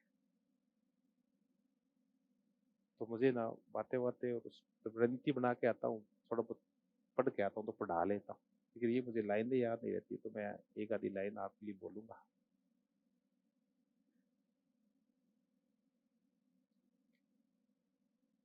कि ये तो रिपीटर्स के लिए है, जो जिन्होंने पिछला एग्ज़ाम दिया, ये भी दिया या ये दिया, अच्छी तैयारी की, 1-1 2 नंबर से रह रहे हैं, उनके लिए ये कि टूटे हुए पैमानों में भी लोग जाम ढूँढ लेते हैं। जाम तो ठीक है, कोई दिक्कत नहीं है। आज संडे भी है, अपने हिसाब से देख लो। कि टूटे हुए पैमानों में भी लोग जाम ढूँढ लेते हैं, तेज धूप में भी लोग मकाम ढूँढ लेते हैं। ये असफलताएँ तो एक पड़ाव है, मंजिल नहीं। जिद्दी मुसाफिर तो बिखरे हुए रास्तों में भी अपना नाम ढूँढ लेते हैं। तो ये दरअसल आज की जो क्लास थी, ऐसे जिद्दी मुसाफिरों को समर्पित है आज की जो सेमिनार है। ये आज आप में भी वो जज़्बा है। आज भी पूनम और ये सारे आए। मैं इनको देखता हूँ, इनकी तैयारी को देखता हूँ। विजेंद्र बैठा है, आप में से कई दोस्त बैठे हैं। तो मुझे कई बार तो खुद मैं भय का शिकार हो जाता हूँ, हार का, टूटन का शिकार होता हूँ। तो कोई इनका ही नहीं हुआ, अब होगा किसका? फिर मैं दिन को जब बार-बार संघर्ष करते देखता हूँ, तो मैं और मोटिवेट होता हूँ। मेरे को इन बच्चों में जज़्बा है। अब भी इन्होंने हार है, नहीं मानी। ये सारे जेआरएफ है, नेट है, जब टेस्ट सीरीज चलती है तो टॉप आते हैं, पहले दूसरे तीसरे चौथे पांचवें नंबर पे आते हैं। आप में से कई है ऐसे, लेकिन फिर भी आज आप में वही जज्बा है, बस यही बनाए रखना है। टाइम लग जाता है, कई बार 1-2 साल ऊपर नीचे होते रहते हैं। तो आपके जज्बे को पुनः सलाम, आपका धन्यवाद। आप आए, खूब सारा टाइम दिया, थैंक यू वेरी मच। अब मैं यही, आपको जो कुछ पूछ रहा है वो पूछ लो। बैच चल ही रहा है, जो नए आए उनको बता दो कि हम यहाँ पढ़ाते कैसे। अभी तो थोड़ा सा ढीला ढाला से काम चल रहा है, क्योंकि पिछले 5-7 से सिर्फ काम ढीला पड़ गया था और ट्रांसफर चक्कर चल रहे थे 10 तारीख से। अब सारे काम निपट गए, अब क्लासों में तेजी आएगी। लगभग वो 3 घंटे क्लास है। अगस्त से एक बार बारिश वारिश शुरू हो जाए, थोड़ा सा मौसम, फिर 4 घंटे क्लास का, लगभग 4 घंटे डेली क्लास होगी। 3 घंटे स्कूल लेक्चर की कॉमन टॉपिक्स की क्लास होगी, 1 घंटे एपी की या नेट जेआरएफ पे जो अलग टॉपिक है उनकी क्लास होगी। जो ऑनलाइन है उनको वो सारी चीजें ऑफलाइन मिलेगी। आपके टॉपिक टेस्ट होते हैं, 1 2 3 जैसे टॉपिक्स हो जाते हैं, फिर आपके टेस्ट होते हैं। जब ज्यादा हो जाते हैं तो फिर रिवाइज कराने के लिए फिर एक और क्लास टेस्ट लेते हैं। लेकिन एक रणनीति इस बार चेंज कर दी। अभी हमने आपको शुरू से ही एक शेड्यूल देना शुरू कर दिया है। अभी शेड्यूल में उनको एमजे विनोद का चैप्टर 1 दे रखा है, सुशीला रामास्वामी की पॉलिटिकल थ्योरी का चैप्टर 1 और चैप्टर 2 दे रखा है, ओपी गाबा की जो राजनीति सिद्धांतों की रूपरेखा है उसके भी 2 चैप्टर दे रखे हैं। हम बीच बीच में बुक्स के और पेपर करवाते हैं, ताकि आपको किताबें पढ़ने की क्या पड़े, आदत पड़े। पीछे हम भी कहते चल ठीक है, नोट्स देख लो, किताबें पढ़ लेना, हम आप पे प्रेशर नहीं डालते थे। लेकिन अब हम आप पे प्रेशर डालेंगे कि आपको हम किताबें पढ़ने के लिए मजबूर करें। और मजबूर करने का एक ही तरीका है कि आपके पेपर्स लिए जाए, ताकि आपको टारगेट होगा तो आप उस टारगेट को अचीव भी कर लें। एक रणनीति ये है। इन फ्यूचर जब टेस्ट सीरीज करेंगे तब अपन लाइब्रेरी बैच शुरू कर देंगे, वो आगे फ्यूचर प्लान्स। एक है कि अभी एक बार थोड़ा सा बैच बैच बन जाए, फिर आपके साथियों में से जो जेआरएफ है, तो एक-एक आधे नंबर से रहे हैं, जिनको पता है कि क्या गलतियाँ हुई है, आप क्या गलतियाँ करते हैं। एक शिक्षक को जितना पता नहीं होता, जितना उसके साथी को पता होता है कि आपके साथ दिक्कतें क्या आती हैं। क्योंकि हम तो उन दिक्कतों का सामना करके चले गए, अब आपके साथियों को पता जो आपके बीच में बैठे। तो ऐसे ही कुछ यार फ्रेंड जो एक-एक आधे नंबर से रह चुके हैं इस बार, या सफलता के करीब हैं, वही आपके मेंटर होंगे, पढ़ेंगे भी, आपसे चर्चाएँ भी करेंगे। और फिर जब उनसे नहीं संभलेगा तो मैं फिर है ही, हम टीचर्स तो हैं ही। तो एक मेंटोरशिप वाला और प्रोग्राम लाएँगे, जो आपसे सीनियर होगा, वो आपका मेंटर होगा, आप में से मैं आपको एक मॉनिटर मान लो आप।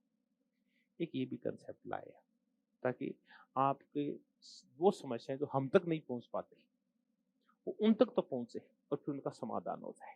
आप क्या है, आज तो आप इतने हैं, धीरे-धीरे संख्या बढ़ती जाती है, तो फिर आप एक समूह बन जाते हैं, आप इंडिविजुअल नहीं रहते। अब जब आप समूह बन जाते हैं तो समस्याएँ सामूहिक भी वो तो समाधान हो जाता है, लेकिन व्यक्तिगत समस्याओं का समाधान नहीं होता। उसके लिए फिर मेंटोरशिप है।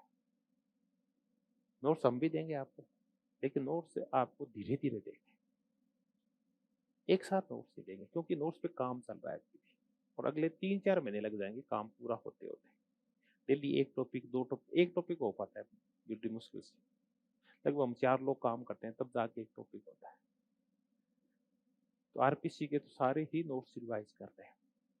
तो आपको धीरे-धीरे जैसे-जैसे चीज़ें रिवाइज़ होती जाएगी, आपको क्लास में नोट्स मिलते जाएँगे। तो हम आपको क्लास नोट्स देंगे, डेली 4 घंटे की क्लासेज़ होगी, आपके क्लास टेस्ट होंगे, उसके बाद बीच-बीच में जब आपको किताबें पढ़ानी है, तो किताबों को भी टेस्ट होंगे।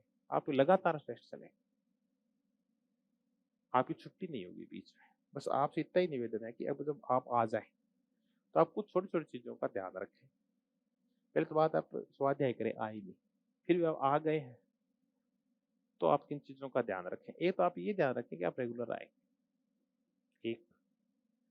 दूसरा, आप कोई भी टेस्ट है वो स्किप नहीं करेंगे, चाहे आपके 0 नंबर आ रहे हो, चाहे आपकी बेइज़्ज़ती हो रही है। तीसरा, अगर आपको टोका जाए, आप 2-3 दिन गायब हो गए, फिर आप आए, तो आप बुरा मत मानना, क्योंकि चीज़ें तो जुड़ी हुई होती है। आपने एक चीज़ आपने संरचनावाद नहीं पढ़ा तो उत्तर संरचनावाद नहीं याद आएगा। अगर आपने पर्यावरणवाद नहीं पढ़ा तो आपको पर्यावरणीय नारीवाद समझ में नहीं आएगा। पर्यावरणवाद पढ़ा ही नहीं है। तो सारी चीज़ें ना आपस में इंटरकनेक्टेड होती है। आप बीच में गायब हो जाते हैं 5-7 दिन। कट गया, सासू को फ़ोन आ गयो, तो दाना तो लावे ही गयो, के करा वही थारे को। बस मस्ती मार के आते, ये सुत्ते ही रह जाए, छा पी के, राबड़ी पी के सो जाएगा। ऐसा नहीं करना आपको, तो हम आपको टोका जाएगा। फिर आपके जैसे रेगुलर एक बार चीज़ें शुरू हो जाएगी, तो फिर आप एनालिसिस करेंगे, किसके पेपर में कितने नंबर आए हैं, कौन पिछड़ रहा है, कौन पिछड़ा नहीं है, किसके नंबर ठीक आ रहे हैं, किसको क्या सुधार की आवश्यकता है। फिर हफ्ते में 1 बार काउंसलिंग सेशन करेंगे, ताकि आप में सुधार और कैसे हो। आप अपनी समस्याएँ बताना, हम आपको जितना भी हमें पता है, हम आपको गाइड करेंगे। तो इस तरीके से एक कारवां बनाएँगे। कोशिश कर रहे हैं कि आपकी समस्त अपेक्षाओं पे हम खरे उतरें, लेकिन 100% हम नहीं दे सकते, क्योंकि आपकी इच्छाएँ अनंत है। हरि अनंत हरि कथा अनंता, है ना? तो कोशिश करेंगे आपको जितना बेटर है वो दे पाएँ। लेकिन फिर भी आपको हम 1% ही देंगे, 99% फिर भी आपको ही करना पड़ेगा। आपकी सारी सफलताएँ असफलताएँ वो हमारे हिस्से में, और सफलताएँ आपके हिस्से में। अगर आपको नहीं हुआ तो हमारी गलती होगी, अगर आपका हो गया तो आपके प्रयास थे। हमारा कोई श्रेय नहीं है उसके अंदर, क्योंकि हम तो सबको एक जैसा ही पढ़ाते हैं। बहुत कम सफल होते हैं, बहुत सारे असफल हो जाते हैं। तो असफलता भी वो भी तो हमारे हिस्से में आती है, सफलता थोड़ी आती है। वो हम हमारे हिस्से में ले लेंगे, और कोशिश करें कि आप सफल कैसे हो इस पे काम करें। आप भी हमें कुछ बताना, कुछ हम बताएँगे आपको, मिल-जुल के एक बढ़िया-सा बैच बना के पढ़ेंगे। आनंद आएगा, जहाँ सारे पढ़ने वाले हो। मुझे आज भी याद है कि जब मैंने जयपुर में पहला बैच शुरू किया था, तो उसमें मुझे एक किशन जी याद हैं, विजेंद्र, आप पहले बैच के नहीं हो ना, आप तो बाद वाले के हो। उस बैच में वो बैच बड़ा सिंसियर था, छोटा-सा बैच था, उसमें शायद 135-40 स्टूडेंट्स थे। बढ़ के उससे बाद में ज़्यादा हो गए थे, और उनमें से अधिकांश का सिलेक्शन हुआ, अधिकांश का। तो ऐसे चीज़ें जब होती है तब बड़ा आनंद आता है। तो मैं चाहता हूँ ऐसा चाहे बैच छोटा रहे अपना, लेकिन आनंद आए बस पढ़ने में, आप पढ़ने वाले हो।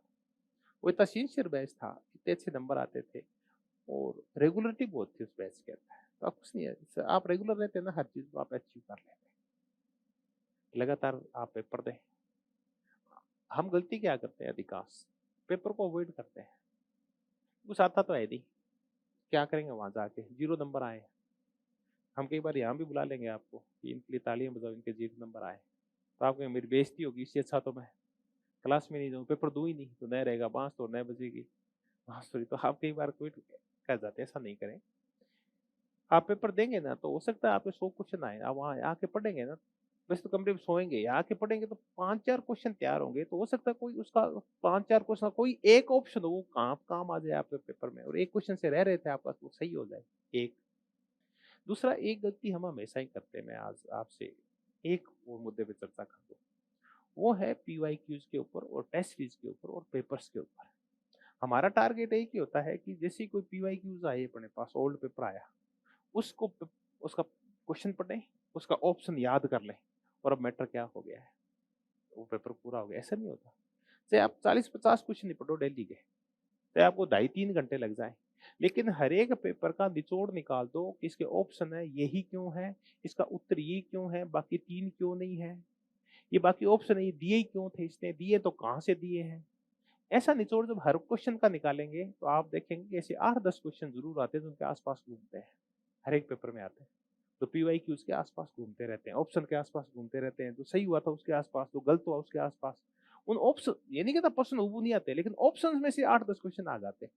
इतने 4-5 क्वेश्चन का सारा लग जाता है, अधिकांश पास हो जाते हैं। आप अधिकांश जो पॉलिटिकल साइंस की तैयारी कर रहे हैं ना, वो 55, 56, 58 के आसपास बैठे हैं, कोई 2 नंबर से, 1 नंबर से, 3 नंबर से रह रहा है।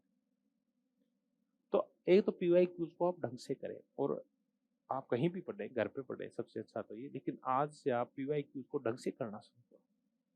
उसके आसपास के और मैटर को देखो कि अगली बार ये आया है और इस किताब से यहाँ से है, तो अगली बार इस पेज से ये क्वेश्चन आने की चांस है, उसी किताब से उठाएगा वही। एक नई चीज आप और देखो कि लगातार उस टॉपिक से वही किताबें उठा रहा हो और वहीं से दे रहा है बार बार।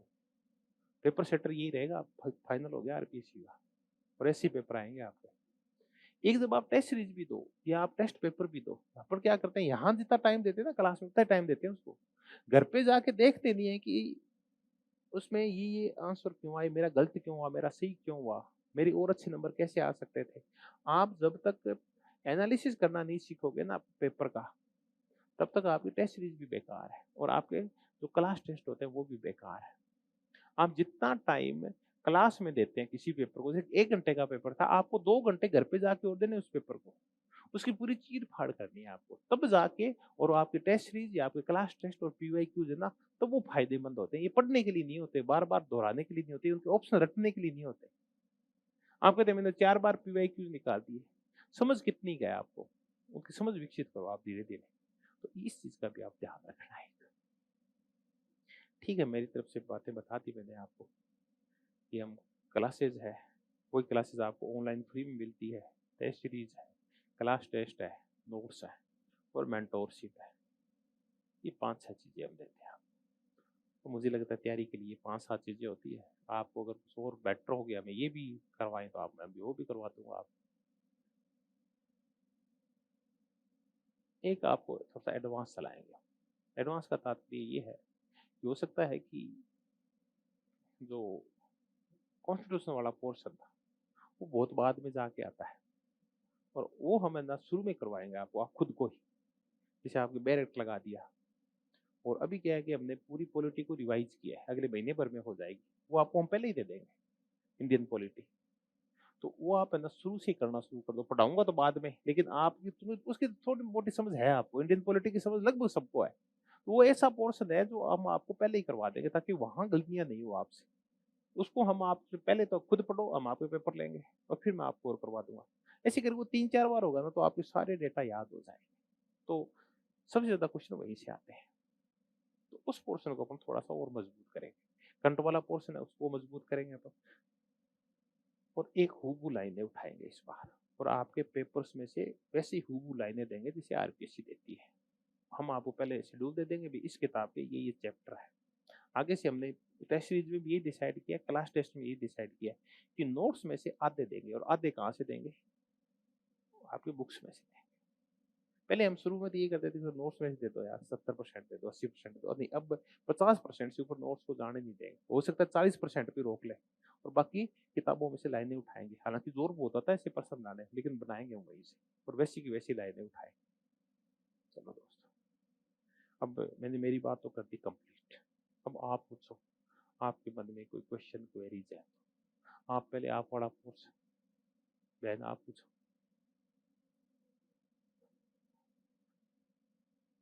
ऑनलाइन ऑनलाइन है, टेस्ट सीरीज भी ऑनलाइन है। जो जितनी चीजें आपको ऑफलाइन मिलेगी उतनी चीजें आपको ऑनलाइन मिलेगी। टेस्ट सीरीज तो अभी नहीं होगी, ऑनलाइन शुरू है, रेगुलर चलता है।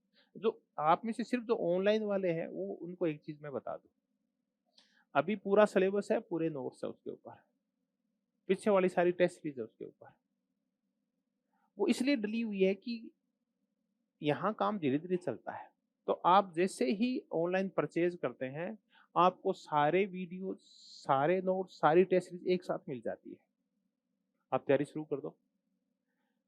फिर जैसे ही शुरू होगी, यहाँ क्लासेस शुरू है, जैसे मैंने आज प्लेटो पढ़ा दिया और प्लेटो के नोट्स रिवाइज हो गए, हम क्या करेंगे प्लेटो को और अपलोड कर देंगे उसी प्रोग्राम के अंदर, और उसी में और किसको अपग्रेड आए, नोट्स भी अपलोड कर देंगे। अब आपके पास दो प्लेटो है, कौन से, एक तो जो पुराना डला हुआ है और एक मैंने आज पढ़ाया, वो भी अपलोड हो जाएगा। उसमें पुराने नोट्स भी पढ़े हैं और उसके ऊपर रिवाइज नोट्स भी पढ़े। आप नोट्स रिवाइज वाले निकालना, क्लास कोई सी देख लो, ज्यादा फर्क नहीं पड़ता। तो उस पे आपको पुराना मटेरियल सारा अवेलेबल है एकदम, और नया जैसे जैसे क्लास में होता जाएगा वैसे वैसे अपलोड होता जाएगा। तो दोनों कोर्स मिलते हैं आपको, उसमें पुराना भी और अपडेटेड भी, मतलब टिल डेट तक का मिलेगा आपको। इन फ्यूचर जब मैं आपको इंटरनेशनल रिलेशन कराऊंगा तो जिस दिन करवाऊंगा उस दिन का भी आपको मिलेगा। आज आपके पास पुराना है 6 महीने पुराना, लेकिन जब आप 6 महीने बाद आपको बिल्कुल वो नया मिल जाएगा, पुराने वाला भी पड़ा रहेगा और नया वाला भी मिल जाएगा। डेली अपडेट होता है, डेली क्लासें अपडेट होती है, पुराने वाली पड़ी रहती है और नए वाली आती रहती है। जैसे जैसे क्लासें होती जाती है वैसे वैसे, जैसे जैसे नोट्स रिवाइज होते जाते हैं हम नए वाले भी डालते जाते हैं, दोनों पैरेलल पड़े रहते हैं, अलग अलग उसके नाम से, होता उसी के अंदर है। आपको एक ही बार परचेज करना है, उसी में सारा कुछ होता है। हाँ। है टेस्ट अलग करेंगे ना इस बार, अलग एक तो यही करेंगे कि इस बार हम हमारी शब्दावली का प्रयोग नहीं करेंगे। इस बार जिस हिसाब से आरपीएससी उठाती है एक तो वैसा करेंगे। दूसरा हम ये करेंगे कि साइड से क्वेश्चन उठाएंगे के करंट के। तीसरा हम फैक्ट्स भी उतनी मात्रा में देंगे जितने वो पूछते हैं, करंट का फैक्ट्स देंगे आप, तो करंट से रिलेटेड करेंगे। बेसिक बुक्स जहां से वो क्वेश्चन रहते हैं वहीं से अपन उठाएंगे। और एक आपको हम पहले ही बता देंगे कि इस बार ये टॉपिक इन इन बुक्स में से आएंगे, तो हम वहीं से क्वेश्चन उठाएंगे। आपको वही किताबें आपको पढ़ के आनी है, हम आपको नोट्स से दूर करने की कोशिश करेंगे। ये नहीं कि पूरा दूर नहीं, लेकिन आपको किताबें पढ़ने की आदत डालेंगे। तो बुक्स हैं, करंट के लिए साइट है, वो हम आपको बता देंगे कौन कौन साइट से क्या क्या पढ़ के आओगे आप, और फैक्ट्स वैसे डालेंगे जैसे आरपीएससी पूछती है। हालांकि पेपर बनाने में जोर बहुत आता है, आरपीएससी को तो 3 साल में क्या बनाना होता है, एक पेपर बनाना होता है, और उनके पास लगभग 2-3 महीने होते हैं एक पेपर बनाने के लिए। अपने को एक हफ्ते में एक पेपर बनाना होता है। तो छोटी मोटी गलतियां रह जाती है। हालांकि इस बार हमने ये कोशिश की कि हमने लगभग 95% तक एक्यूरेसी ले आए थे। इस बार कोशिश एक्यूरेसी थोड़ी और बढ़ा लेंगे, तो आपकी शिकायतें नहीं आएगी। हम व्याख्याएं भी देंगे आपको, ठीक है, हर एक क्वेश्चन का उत्तर ये क्यों आया ये भी हमने देना शुरू कर दिया है। ये लेकिन व्याख्या ऑनलाइन देंगे हम आपको, ऑनलाइन उस क्वेश्चन की व्याख्या ऑफलाइन नहीं देंगे हम, क्योंकि इतना बड़ा बंच देना पड़ता है आपको। और पूछो आप। हाँ दोनों करें, हाँ लेकिन अभी नहीं करेंगे, अभी नहीं, अभी कोई ऐसा प्लान नहीं है। हमने इतना ही करेंगे। हाँ हाँ मैं आइडिया बता दूं, आमतौर पे होता क्या है कि इस बार हमने जो टेस्ट सीरीज थी वो बिल्कुल सिर पे जाके शुरू हुई थी, तो बहुत कम समय में बहुत ज़्यादा पढ़ना था आपको। हम इस बार टेस्ट सीरीज़ 1 ही चलाएँगे और लगभग आपको 6 महीने पहले शुरू कर देंगे। हमने ये इस बार डिसाइड किया है। हाँ, एग्ज़ाम से हमने ये भी डिसाइड किया कि एग्ज़ाम से डेढ़ महीने पहले खत्म कर देंगे हम, ताकि आपको पढ़ने का टाइम मिल जाए। ये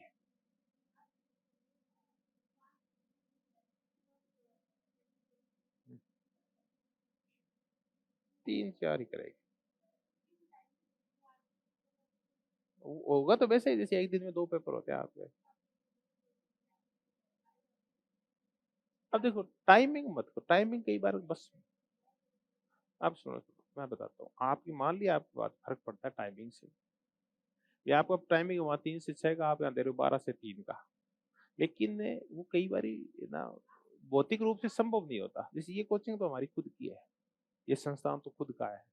यहाँ तो हमारी मर्ज़ी है तब करवा लें। कई बार क्या है कि अदर सिटीज़ में जब एग्ज़ाम कंडक्ट करवाते हैं, तो हमें किराए पे लेना पड़ता है वो बिल्डिंग, और वो मनमर्ज़ी का टाइम देता है कि आप हमारे पास यही टाइम है, आपको करवाना है तो ले लो, वरना आप और जगह देखो, और जगह मिलती नहीं है। तो कई बार मजबूरी होती है। ऑनलाइन तो आप कहोगे तब डाल देंगे। ऑनलाइन तो कोई दिक्कत नहीं आती, ऑनलाइन तो मर्ज़ी है तब डाल दो आप, और मर्ज़ी है तब कर लो।